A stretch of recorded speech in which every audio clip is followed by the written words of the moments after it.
I am going to introduce another AFT esteemed colleague who is going to introduce the rest of the panelists for this conversation, and that is Dr. Gabrielle Roche McNally, who is our Women for the Land National Initiative Director. She is also a social scientist and has done a lot of work and will do a lot of work with you all when it comes to evaluation at the end of this year. So Gabrielle, take it away.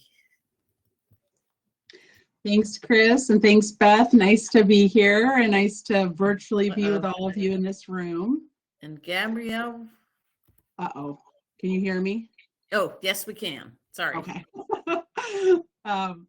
We're like worst fear on the virtual world. You're right. So nice to kind of drop in here. Many of you, well, some of you I do know from different worlds, and just a point of reference, I'm based here in the Northwest, which is fun to be more connected. We've been doing, this is our 4th training of this kind, and so this is our first one closest, at least in, many of you are closer to where I am, just south of Portland, Oregon. So I am pleased to be with you for the last session of your day today. We're going to be talking about working with diverse owners and operators. So this topic we feel is a really important piece to be thinking about how we're engaging with more diverse communities in the work we do. Obviously, it's connected to soil health, but as in many things, it's going to have, consequences and reverberations, hopefully, across your body of work, not just relevant to the topic of soil health. So I will launch into a few slides, and in those slides, I will introduce my panelists. I have 3 awesome panelists here who will be sharing the stage, so to speak, with me. But I want to just set the context a little bit more, and I'll start my slides right now. Feel free to leave questions in the chat box, and we will have a chance for some more discussion in some breakout rooms in a little while. So I will launch into this. So again, Director of the Women for the Land program. Our panelists here today are Kathleen Ackley with the Wallowa Land Trust, Dr. Melissa Bird from the Mermaid's Garden, and Deborah Naras, who is also on the AFT California team. And I'll give them a bit more of a proper introduction in a little bit. So just to provide a really brief context for Women for the Land, I just want to sort of give a plug for our initiative that has been kind of around nationally for the last 4 years. We really work with women farmers and landowners to both think about protecting their land and embracing conservation on their land. Increasingly, we're working with new and beginning farmers and helping them think about how to get started. So it's always nice just to start this section off by providing a bit of a definition of one term that we could think about sort of reaching historically underserved producers under would be what the USDA defines as socially disadvantaged farmers and ranchers. In some ways, this is an important point just for many of us who work with federal programs, understanding how they define this community, but there are different state level programs and different organizations who maybe approach this idea of like who is considered either socially disadvantaged, historically underserved, historically marginalized. But this gives you kind of the proper definition that USDA uses, again, for socially disadvantaged farms and ranches. Often there are specific programs for veterans, and I like to point out that women are often not included in this definition, but there are some specific federal programs that kind of call women out as an underserved audience. We obviously at Women for the Land see women as an important piece of this. Also doesn't include often folks who identify as who aren't straight or maybe non-binary, have other identities. So this just gives you a sense of kind of who's included in that group, and somewhat helpful for our conversation. But as I continue on, I'm going to be talking about sort of how do we work with diverse landowners, and I'm going to be using a pretty big tent when we think about that. So first, as just kind of setting the context, I'm going to talk a little bit about landowners specifically, but again, as we think about reaching a more diverse audience, we're not just talking about people who own land, but sometimes this is a helpful context just to understand who owns land, which is maybe not new information for anyone on this call. But if we think about in terms of producers in the US, 36% of primary producers in the US are women, and that's in some cases, that's more than half of all farms in the US have some kind of female producer. So it depends on how you look at the numbers, but 36% relates to principal producers, but over 50% have women leading on farms. When we look at ownership on land, less than 2% of landowners in the US are non-white, but of course, depending on where you are in the US, there's a lot that we don't see there. So it is higher in parts of the country and lower in other parts of the country.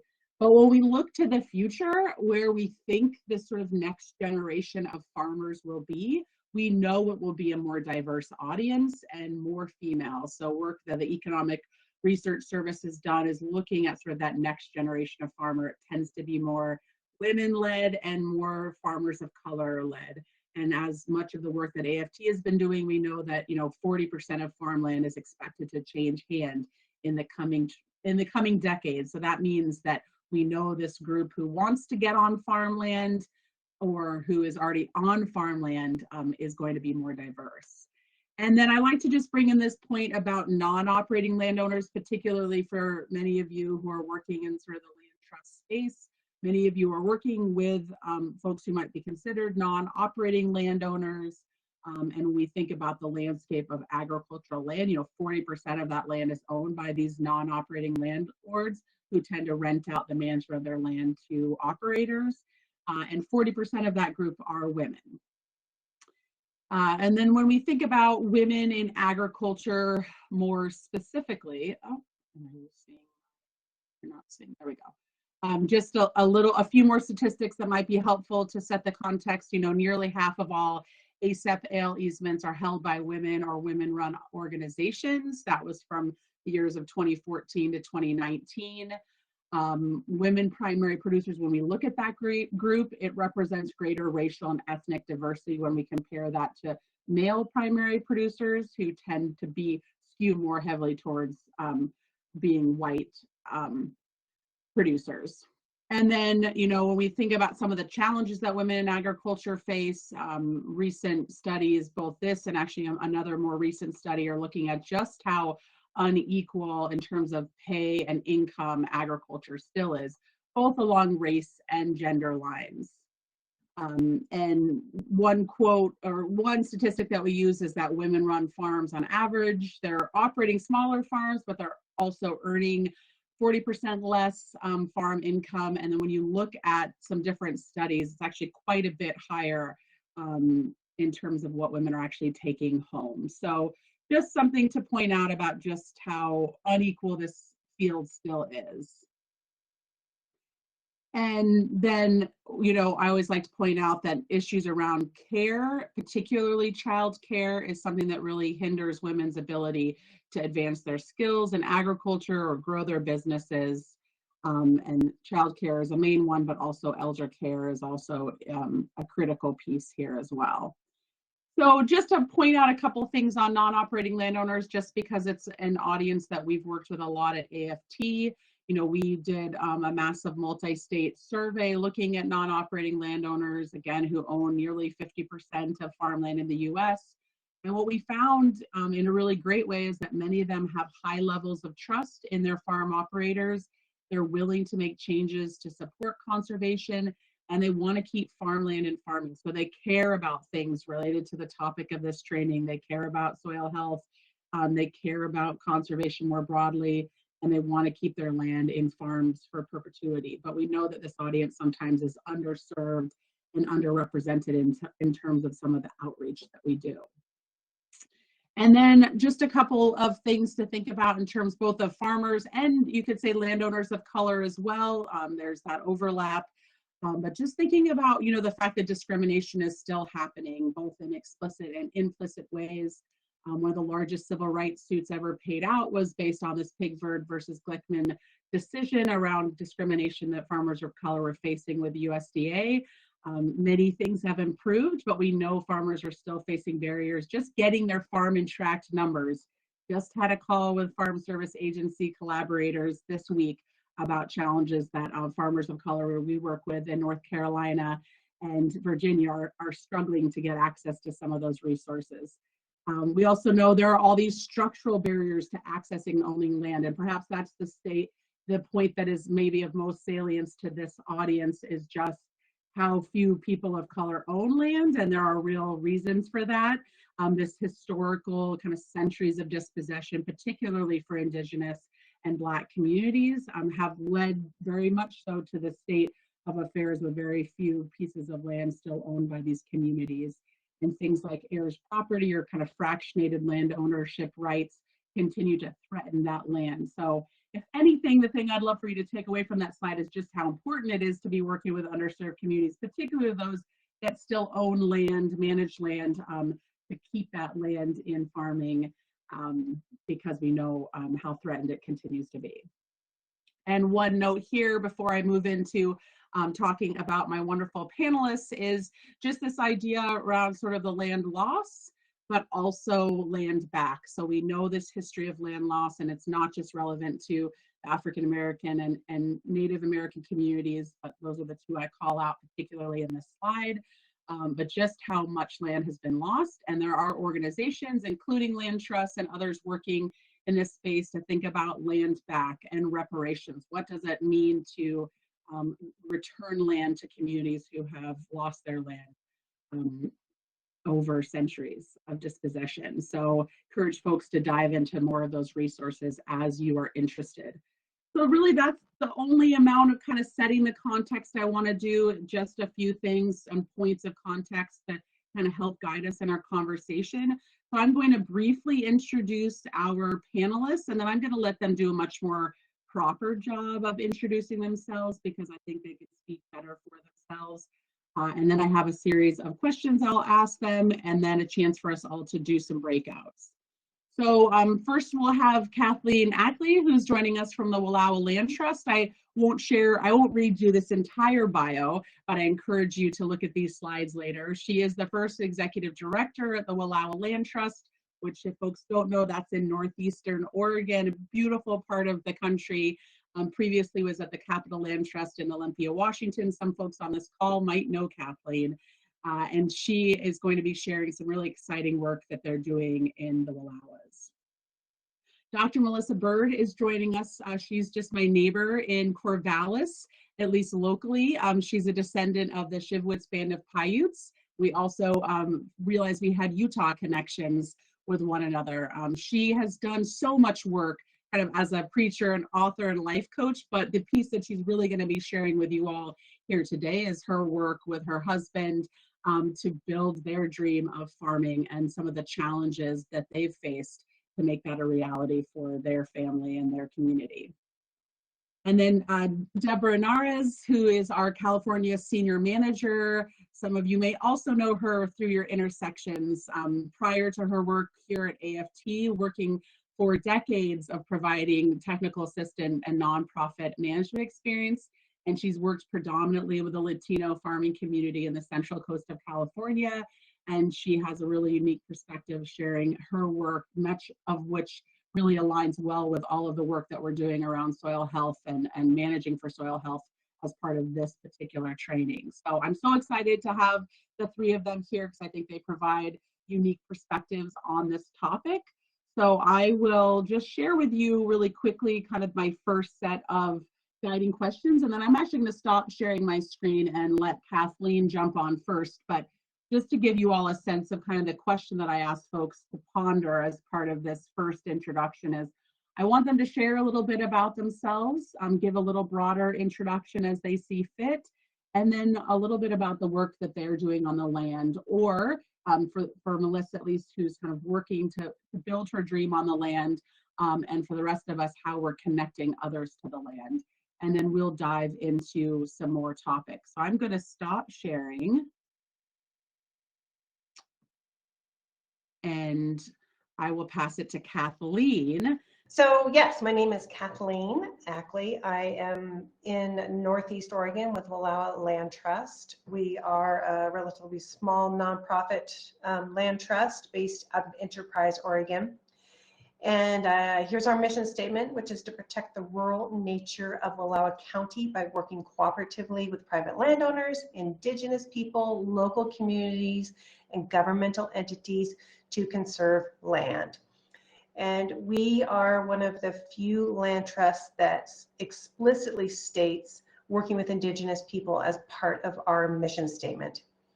And what I really wanted to share with you today was about a specific project that has been really life-changing in a lot of ways and mission changing and really great that I would love to share with you.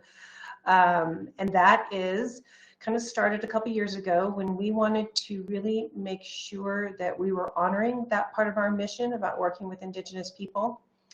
And so we undertook a series of listening sessions at the 3 reservations that are, or 3 tribal communities that are tied to our service area here in Wallowa County. Those are located in Idaho, Oregon, and Washington. If I can go to the next slide.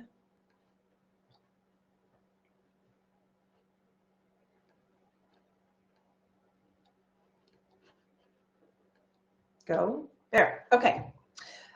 So I wanted to share with you, this is a map. It's a little bit grainy, but here it shows you the location of the 3 tribal communities where we conducted our listening sessions. That is with the Nez Perce tribe, which is in Lapwai, Idaho, the Confederated Tribes of the Umatilla Indian Reservation, which is based in Mission, Oregon, and the Colville Confederated Tribes up in Nespelem, Washington. And that is where many Chief Joseph Band descendants live. And we spent an entire day at each reservation. And we basically hosted open-ended, unstructured conversations, mostly just us listening. Tribal members were free to share their thoughts or concerns on conservation in general in Wallowa County. And several themes emerged. One, there was concern over diminishing access to usual and accustomed areas for hunting and gathering as guaranteed by treaty, particularly on privately owned lands. 2, loss of cultural knowledge. Caring for the land is an integral part of Native culture, and without regular access, that knowledge can be lost. And we also heard about people just not feeling welcome in Wallowa County. So they didn't want to come here because they'd had bad experiences in the past. So afterwards, we got together as a board and staff to figure out, based on all of these things we heard, what role did we have to play as an organization, and how would this help us meet our mission of land conservation. And like you, I think like most people on this call, we have a lot of connections with private landowners. Perhaps those landowners might be interested in allowing access to tribal members for gathering. From our perspective, not only would this meet the needs of tribal members, but it would also align with our desire to integrate traditional ecological knowledge into our land management practices. So out of this evolved the gathering, what we call the Wallowa Gathering. It is a yearly event that welcomes tribal families from throughout Oregon, Washington, and Idaho back to the Wallowa homelands in the spring. This year, 2023, is going to be the 4th year that we have hosted this event, up to 150 people, mostly Nez Perce, but also Cayuse, Walla Walla, Umatilla, Yakima, and Warm Springs people come to the county to gather first foods and medicines on privately owned lands. The event usually takes place over about 5 days that are not all contiguous. This year's event started with a landowner informational session back in March. We essentially got together with a bunch of tribal members over Zoom and looked at a Google view of Wallowa County. And gatherers pointed at areas that they wanted access because they know this landscape. And we then did a targeted outreach to those landowners that they pinpointed to invite them to this informational session and explicitly ask them to provide access to gatherers. So right now we have about 20 different landowners owning some 77,000 acres who are interested in granting access for gathering. And so the next step will be scouting trips. We gotta go actually look at the properties, determine if they have plants that are of interest and what their accessibility is, etc.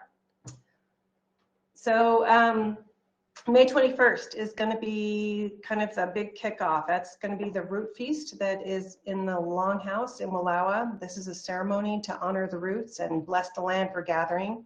All of the pictures I'm sharing with you right now were taken at last year's feast. Well over 100 tribal members came from many miles to participate. And this year we're expecting upwards of 200 people. And after this feast, tribal members will then spend 2 days out on different properties gathering on these privately owned lands. And during this time, we serve as hosts in that we pay mileage, we provide lodging, we feed tribal members for their duration, we give them a stipend, and then we close it all out with inviting the community to come together with a community potluck. So I know that this session that you guys have been learning about, you're talking a lot about soil health and also reaching out to underserved communities. And so I think that the gathering model really benefits both of those things. You know, Indigenous people stewarded this landscape for at least 16,000 years, if not longer. They tended to these lands, the lands tended to them. They've always been a part of the ecosystem in a reciprocal relationship with the plants, animals, and fish. And here in Wallowa County, it's only been 146 years since the Nez Perce were forcibly displaced and their land stolen. And while Native people do continue to return in small numbers, their presence on the landscape has been keenly missed. Gathering, the act of digging roots, it's an important tool for land management that we're hoping to get more landowners really interested in and on board. You can see in this picture, the diggers, they're holding their cuppins or tukas. It's a sharp digging tool. The tool's used to puncture the soil next to the plant and essentially pop the root out. It not only aerates the soil, but it serves to distribute the seeds of the plant. Gardens that have been tended to by native gatherers over time tend to have a higher density of native plants. The soil is less compacted. There's more habitat. And generally, the ecosystem is healthier. I love this picture because it's of the ladies out on the land gathering couch or biscuit root. And while it is traditionally a woman's activity, men also do participate. And I wanted to share with you a few of the plants that they do look to gather. It starts in the upper left-hand corner, that is biscuit root. Next to that, the purple is camas. And then there's wild onion, bitter root, and fritillaria. And gathering will take place all year long, but our event does coincide with the first roots to be gathered in the spring, which is usually the couch, the biscuit root. So really, that is my quick overview of the Wallowa gathering, and I'm looking forward to sharing more details or answering questions in the breakout session. But I really wanted to leave you with this quote by one of the participants of the gathering, because really, this whole program is about so much more than just access, soil health, or management. It is at its heart about healing historical trauma. So I really thank you for your time, and I'll look forward to talking with you more here soon. Thank you so much, Kathleen. And your program just gives me goosebumps and makes me frankly a little emotional in the best kind of way. So thank you so much for sharing that. And I hope, Kathleen and I chatted, there aren't many other land trusts to our knowledge that are doing similar things like this. So my goodness, I hope that you're inspiring some folks on the call today to think about what might make sense in their neck of the woods. So I think this sets Dr. Melissa Bird up pretty well for her piece. And again, we're just, Melissa's not going to share slides. That was an option for folks if they wanted to, but again, just, yeah, kind of reflecting a little bit more on yourself, Melissa, and your work to connect to the land and your motivations. Well, thanks, Gabrielle, neighbor. Hi, everybody. I am Dr. Melissa Bird. Back in 2017, had a vision to create a retreat space and aquaculture farm here in Oregon. I had no idea what aquaculture farming was because that's my husband's job. And my husband is a 2-time war veteran, disabled war veteran. And when we created the vision for the Mermaid's Garden, the whole mission and vision of the Mermaid's Garden is to create a space where people can reconnect to their bodies, the land, and to themselves. And we wanted to create opportunities for particularly for people who are under served to be able to connect to their food and their bodies and their spirits in a really mindful and intentional way with the land. And so we are a LGBT-owned, woman-owned, Native-owned, disabled, veteran-owned, regenerative and sustainable proposition. And so I often like to joke that I thought, well, hey, we're like the dream of Oregon. We check all the dang boxes. Look at us go. We have a business plan that shows viability in year 2. So it shows that we are making money in year 2. We would be building the very first regenerative recirculating aquaculture system in the Pacific Northwest that we know of at this scale.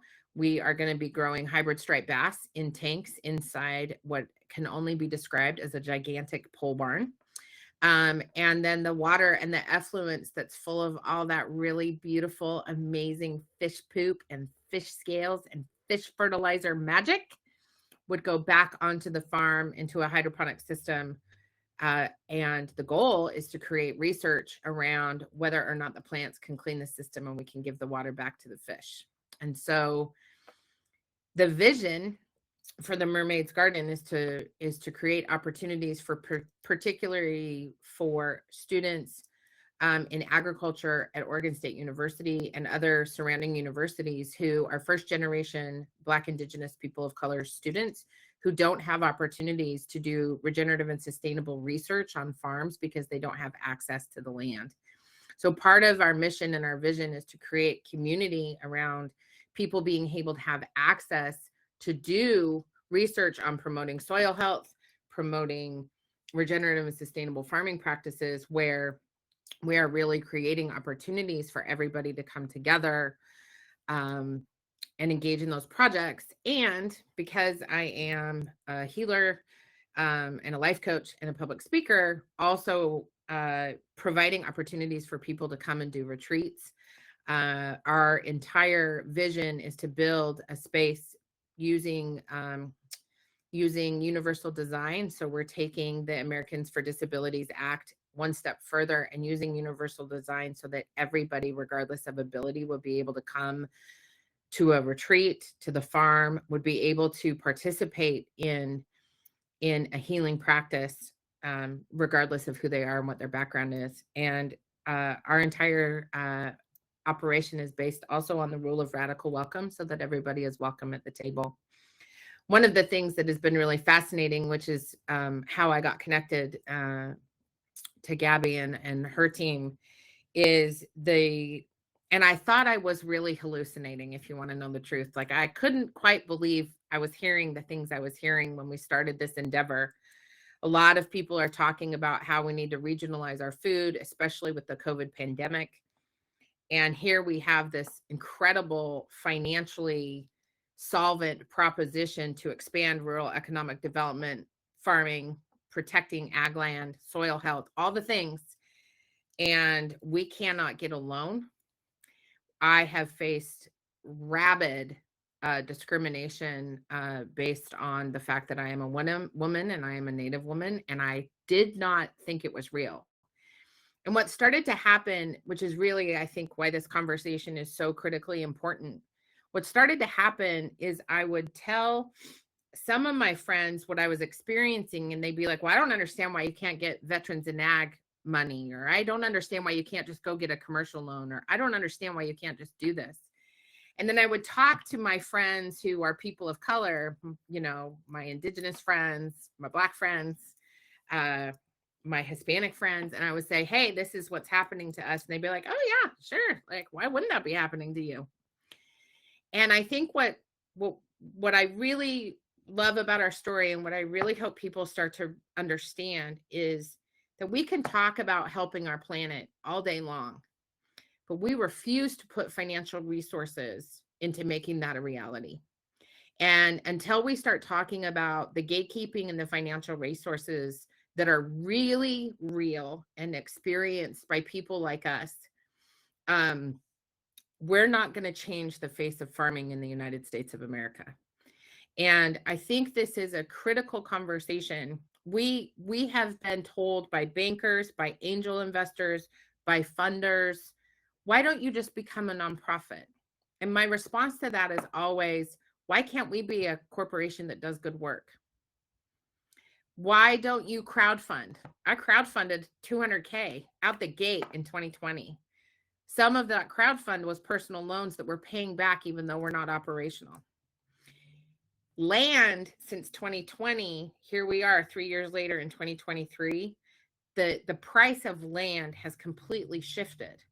And what we're talking about is a process that uses 95% less water, but we still need lots of water. And so when we start thinking about these regenerative and sustainable practices that protect the land and regenerate the earth, we have not infiltrated the USDA lending system, grant making system, or the banking system that gives money to agricultural processes. And that is why I think it's so important for these conversations to take place, because our vision is fully rooted in the principles of helping people remember that they are the land, that we are naturally occurring things on this planet that are woven together with our food systems, with our food distribution, and with our economy.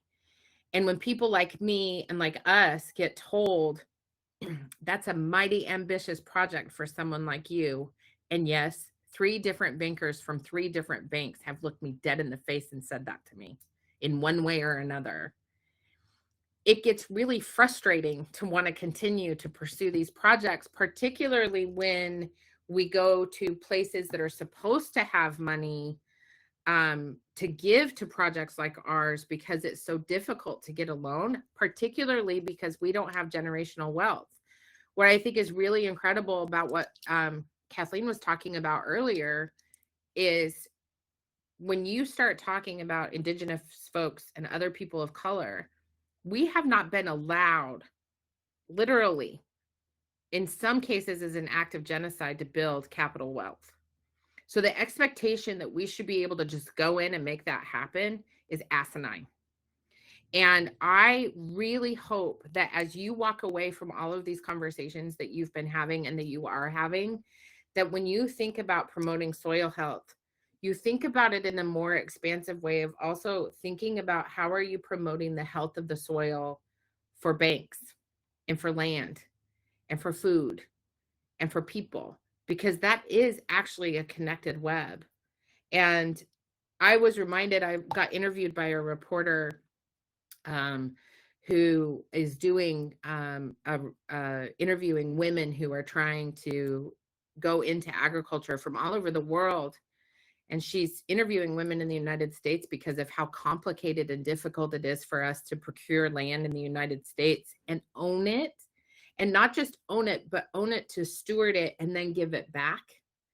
And we had this beautiful conversation, and I ended up weeping at the end because she asked me, what do you want people to know about the Mermaid's Garden? And it's making me cry again. This vision is not about me. It's not about my beautiful, amazing husband who had to literally sit on the earth for a month when he came home from Iraq because he couldn't function. He had to touch the earth and dig into the earth and hold things that were living. This vision isn't about us becoming a capitalist enterprise that makes $1 bazillion. Oh, by the way, it's agriculture. Like, that's not going to happen. What this vision is about all of us coming together and remembering why we're here on this planet. And that is why I hope that you will walk away from these conversations and really think deeply about the actual structural barriers that exist, not because we're underserved, but because we are literally meant to not even infiltrate the system in the first place. Thank you, Melissa. Lots to think about and lots of big feelings. I appreciate everyone bringing all this richness. So now, last but certainly not least, Deb or Deborah, I always call you Deb, but I'll let you tell folks how you want to be referred to. I'll let you respond to the question, and then we'll have a little bit more of a discussion. Wow. That was a powerful share, Dr. Melissa Bird. Just, yeah, I'm still feeling it. What's my name? I just forgot my name. Hi, my name is Deborah Natis. Yes, you can call me Deb. That is what most folks call me. Like Gabrielle said, I'm the California Senior Manager at American Farmland Trust, and I'm originally from San Diego, California, and I grew up on the border of San Diego and Mexicali, where my maternal family is from, and my paternal family, my grandparents, farmed in San Diego County, and they were the ones who really showed me the passion for farm life.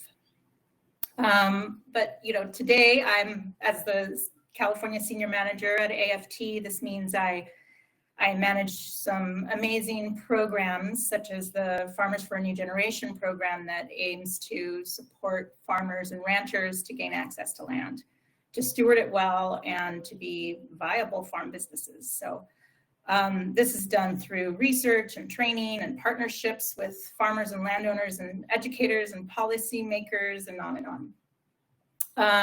The FNG program is in California is centered in supporting the most vulnerable communities, and these are small-scale family producers. These are immigrants and women.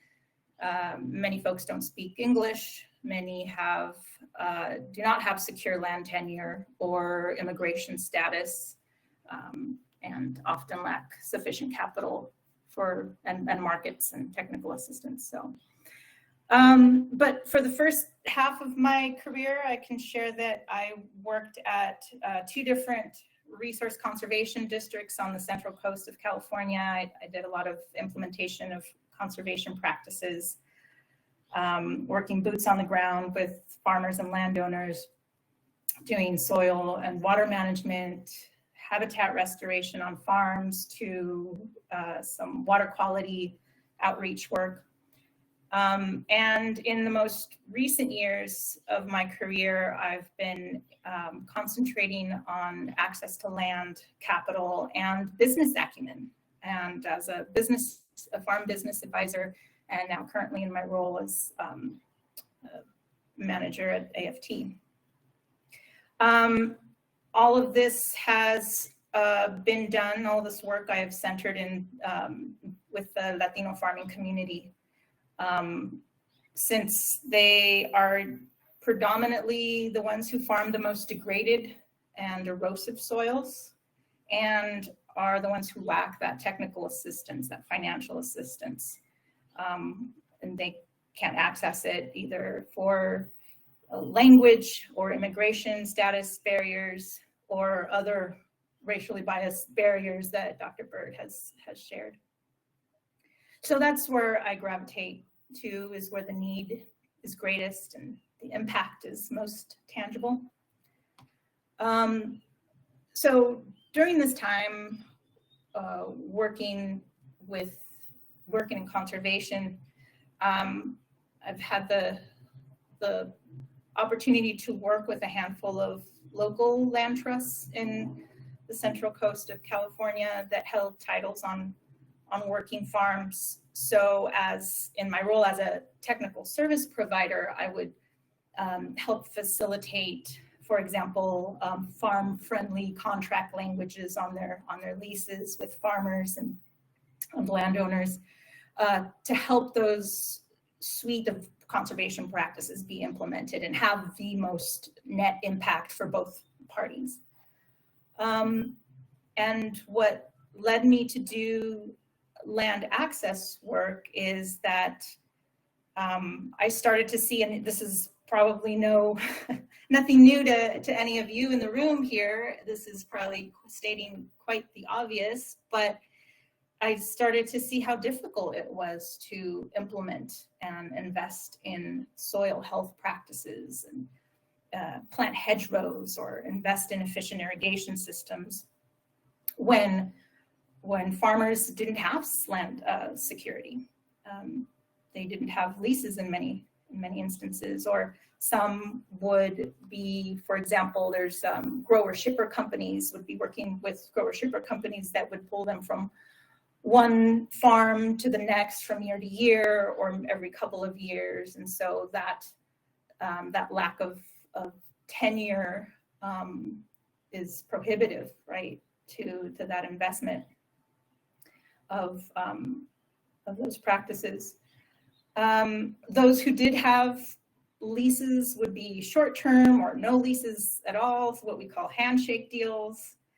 And in some cases that there were absentee landowners, right, that perhaps lived in another part of the country or the world and perhaps didn't understand farming or even conservation goals. So there was no investment from that side of things.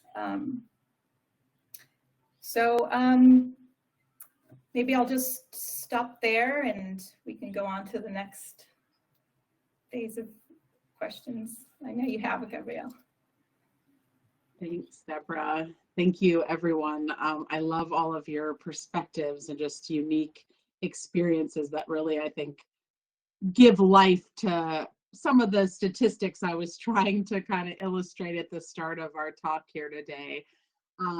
Well, like I said, we want to have some space to do breakouts and have a bit more of a discussion with our panelists. But one of the questions that I wanted to ask each of you to explore, well, you've each talked a bit about barriers and challenges, although I'd welcome you if there are pieces sort of tied to that you think might be missing. But I kind of wanted to ask you a little bit just to talk about, what are some of the opportunities that you see, particularly with the communities that you've worked with or in from your vantage point, to like reach more diverse communities, both in terms of conservation and in farmland preservation. And I think, as we've kind of pointed out, land access is a big part of that. But so what are those opportunities that you see in the communities that you are? What could we be doing more of or differently? And I'll welcome, anyone who wants to jump into that question first.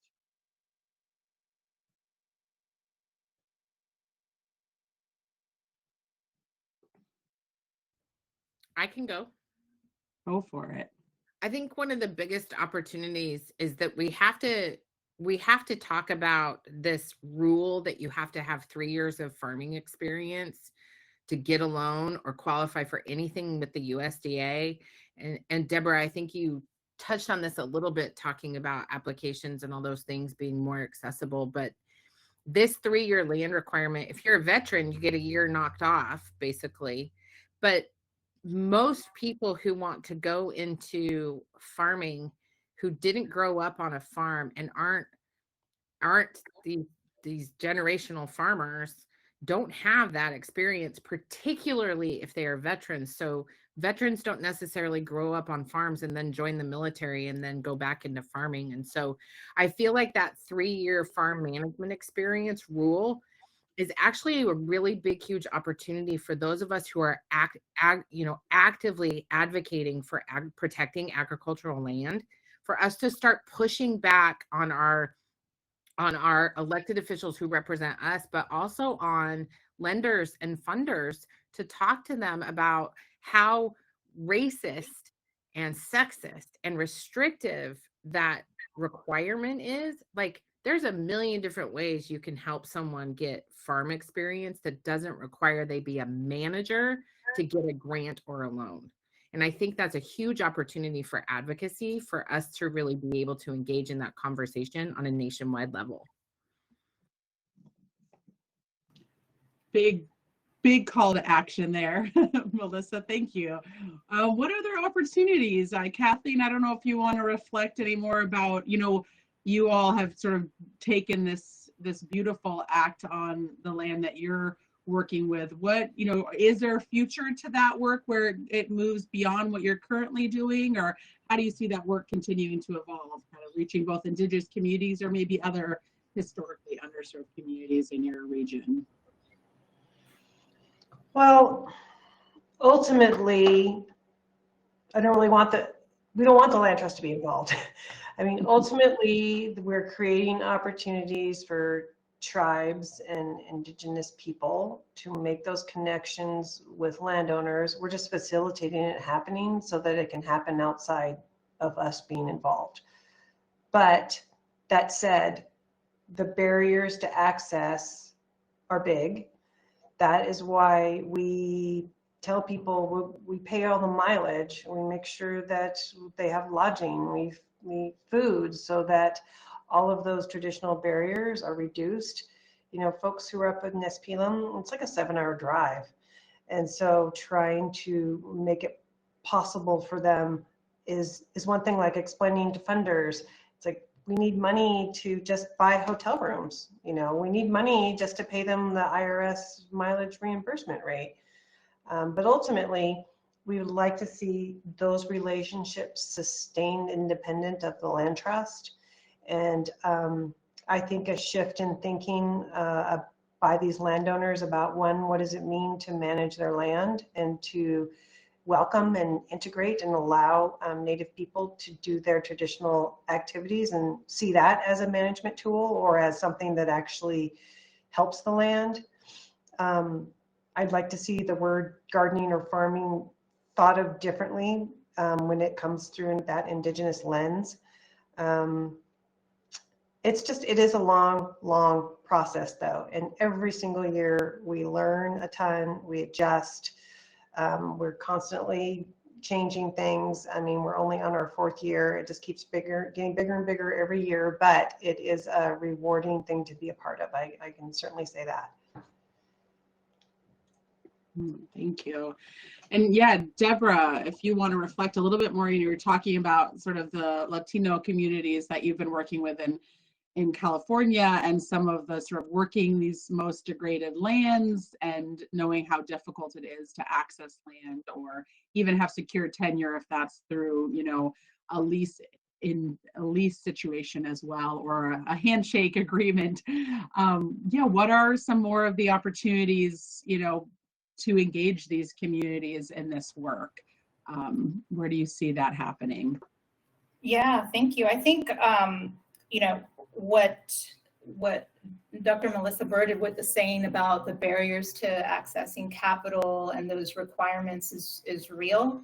And I think there's an opportunity to highlight other kind of non-traditional lending opportunities out there that isn't that don't have those requirements, and they're more mission-based CDFIs, for example, that might base their risk analysis on not credit but character, or they want to deliver more impact, as you're describing. So I think that would be one of the things I would highlight in terms of wanting to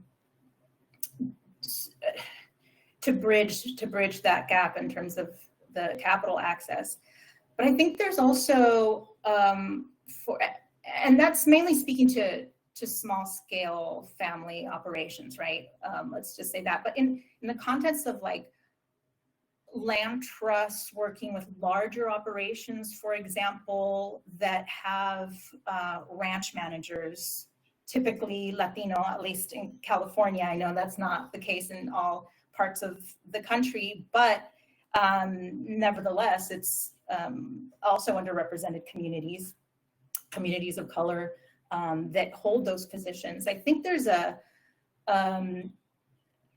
missed opportunity to work specifically with ranch managers, land managers, right? We're talking about farm managers, mayordomos, we call them in Spanish sometimes, that really have an intimate understanding of land stewardship, and it doesn't always have to be the farmer themselves.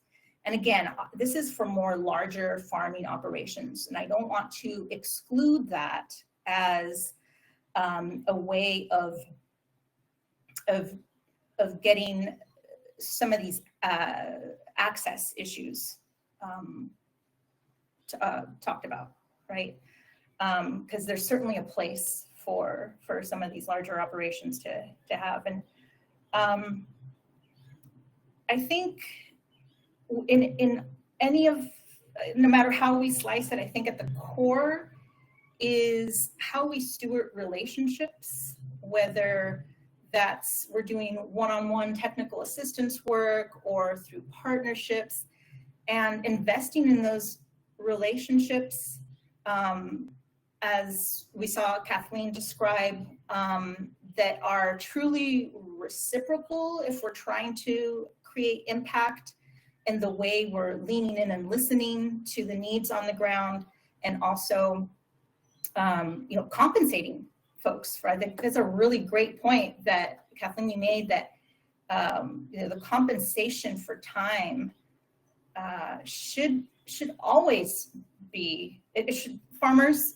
are busy and are working on slim margins, so they should always be compensated for the work that they're doing, or the requests that we're asking of them, like listening sessions, focus groups, where essentially we're saying we want to do good work, and thereby we want to, we're asking you to extract knowledge and learning, right?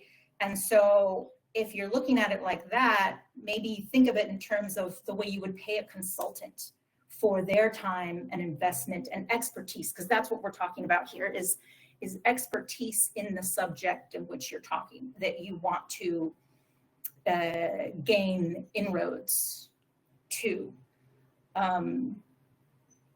Yeah. Thank you for that, for each of you. One thing I would maybe just add, because it feels like it complements well what you're saying, Deborah, is, with our focus on women and women for the land here at AFT, two lessons that are sort of, I feel, connected to this conversation is, really thinking about designing our outreach, like with these communities in mind. Certainly what you've done, Kathleen, in your program, it's very deeply, you did the work, you did the homework to talk to these communities, what did they need, and then created a program around that. And I think we seek to do a similar thing with Women for the Land, of trying to understand the communities we're trying to serve and develop programming and outreach. I think one of the lessons that I've been humbled to learn over the last few years is it's not just creating a workshop that you think is going to reach whatever underserved group, but it's really thinking, what does that group want? Do they want the resources you have? Are you creating it in a way that meets their cultural, time, like family needs, and how can you kind of adapt your outreach to meet those communities where they are? And I also think in creating forums that have sort of this learning and sharing that's more, multi-directional. So we host these learning circles with Women for the Land, which is a lot about peer-to-peer learning and sharing, and kind of centering the knowledge among the women in the communities we work with, and helping them access financial and technical resources, but getting the group to see how much knowledge they have themselves and that they can share with one another. And going back to the topic of soil health, just how many producers, managers, land stewards of many kinds have knowledge about their land, maybe that they haven't felt either empowered to act on, or no one's asked them before. So I think just that engaging in a different type of relationship is something that we've learned and reflected on quite a bit with Women for the Land. And I'm sure many of the folks here today, none of whose faces we can see, because I've heard you were all supposed to be off camera, but it's a little off-putting. I trust many of you have had similar experiences. Oh yeah. Sorry, I wanted to just add to this really important point that you're making. And ideally, we're talking about accessing like inroads to those communities, ideally hiring your staff that are from those communities that you want to represent, that you want to serve. If you're in a position of leadership or power or management or whatever, this is within your reach. This is absolutely within your doable reach today. That's a great point. Yes. I did see a question. Oh, thank you. It's lovely to see. I see Beth saying, feel free to turn your cameras on. And it's lovely to see people's faces. I know we're going to move into breakout rooms in a moment, and we'll definitely encourage folks. That'll be little smaller conversations. There was Susan has asked a question around sort of agricultural apprentice programs. And I would just say, I know, Susan, I'm not sure where you're located, but there are some really good ag apprentice programs so I know of a great one in Washington State called Viva Farms that's actually worked quite a bit with the Latino community in supporting them to kind of incubate their farms and then grow those into businesses and leave the incubator. There are many examples like that. I don't know if any of our panelists have any other one that they want to highlight. I know, Deborah, there's a few, in California. Yeah, it's actually good. It was one of my bullet points here when you're asking us to talk about these opportunities. Yeah, farm centers or incubator programs, or however you want to refer to them as, where it's essentially a learning space, but also a pipeline of new beginning farmers that are going to be ultimately in need of secure land tenure.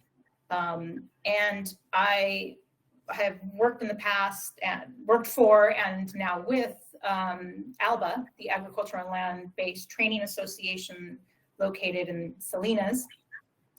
There's a few more in California. The other one is the Center for Land-Based Learning in northern part of California as well. But this creates like really great opportunities for other partnerships where you might be able to connect with this diverse demographic of farmers. And what I would say to that also, when I say beginning farmers, we put them in a USDA category of less than X amount of years have been, have a tax form or something like that, right? But most of the time, at least I'll speak for my experience in the Salinas Valley, folks come from farm working experience. They're previously farm workers, majority Latino. So before they started their business, they had experience running, in operations and field experience, right? And prior to even perhaps coming to the US, had maybe grown up on a farm in Mexico, et cetera. And likely generational.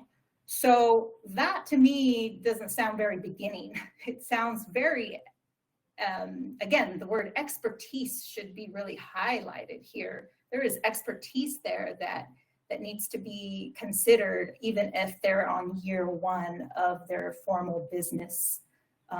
So that's an opportunity for sure.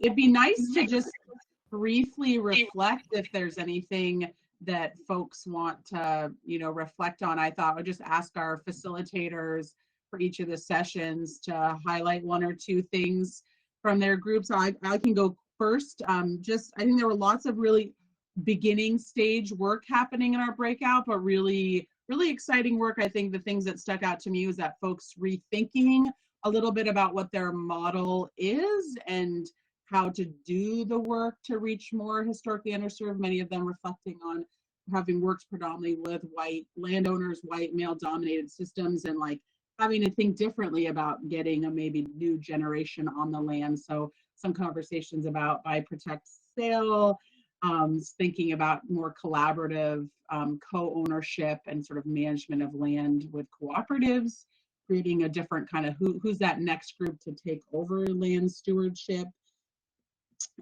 And I was just impressed by like the desire to explore and ask those questions, both from a staffing board, you know, work culture perspective beyond to the communities that folks are working with. So let me see if I can see Deborah or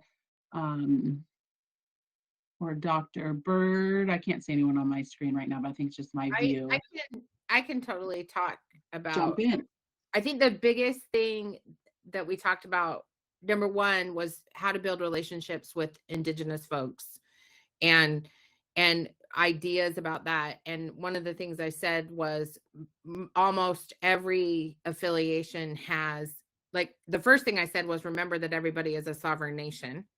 But the second thing I talked about was there's always a cultural affairs person, representative, with the nations and with the tribes. And so to really remember that that is your person that you can connect with and talk to. And the other thing that was really important is, and Eric, I sent you a message, Eric Kingfisher, we were in the middle of talking about what are some other places where we can really make an impact collectively.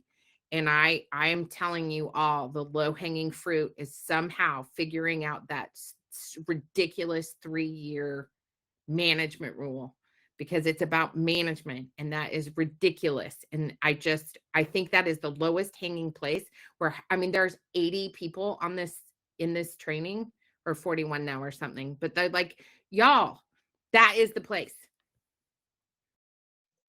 Thank you. Kathleen, any reflections from your group?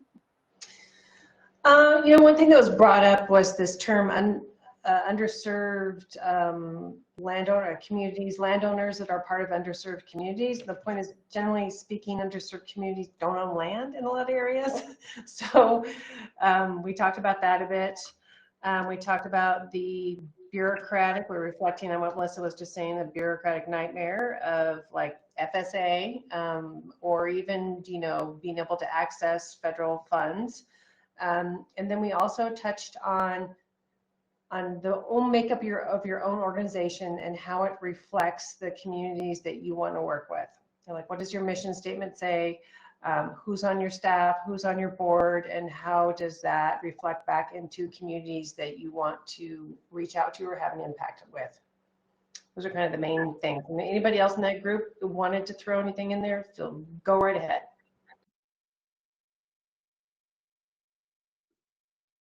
And also Chris/Deborah, any reflections from your group?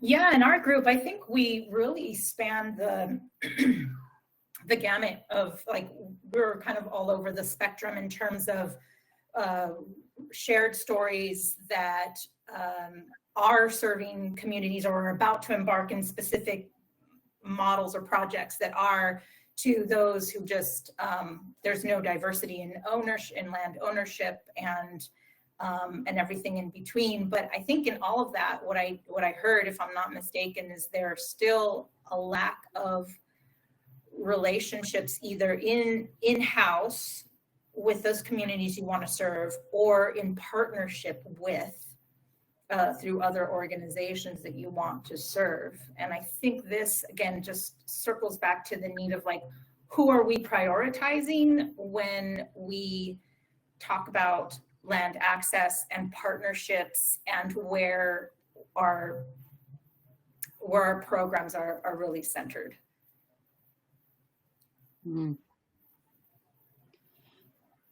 Well, lots of work to do, but I think there's so much possibility. And I guess just one final reflection in this work is, you know, I think many people point out, you know, they work with a certain audience because that's who owns land. But I also think that there's always such an opportunity just to have these conversations with landowners.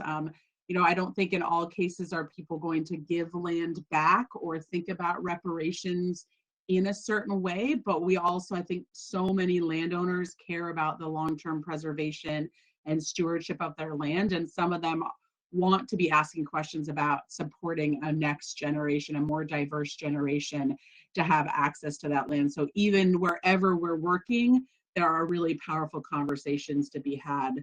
And having land is power. So for the people who have power, at least in the hands of land, how they choose to use that land, and how they support the next generation of farms is incredibly powerful. And people can do cool, creative, transformative things with that land. And so, you know, really just, yeah, we all have work to do in this space. So I appreciate everyone's time. Thank you so much to the panelists. You're all wonderful, amazing folks doing fantastic work in the world.